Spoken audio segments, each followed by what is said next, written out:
immediate insight from this was to explain the cellular phenotypes.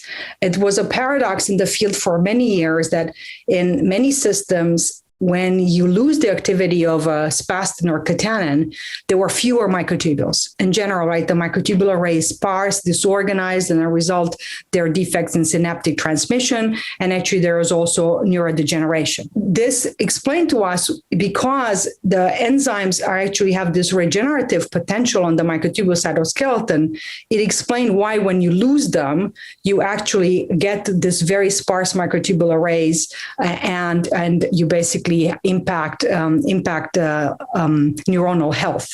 The broader, or say translational implications of this work are that in order to maybe reverse the negative effects of this loss of function of these enzymes in neurons, for example, would be to use microtubule targeting compounds that are known to enhance microtubule growth and nucleation.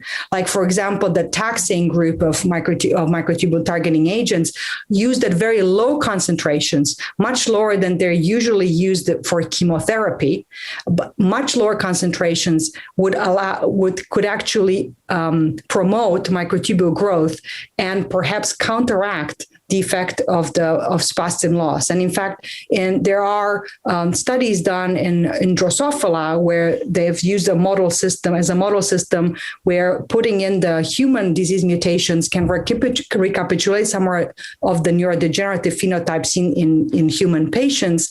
They've shown that very low concentration of Taxol actually can reverse some of the effects of spastin loss.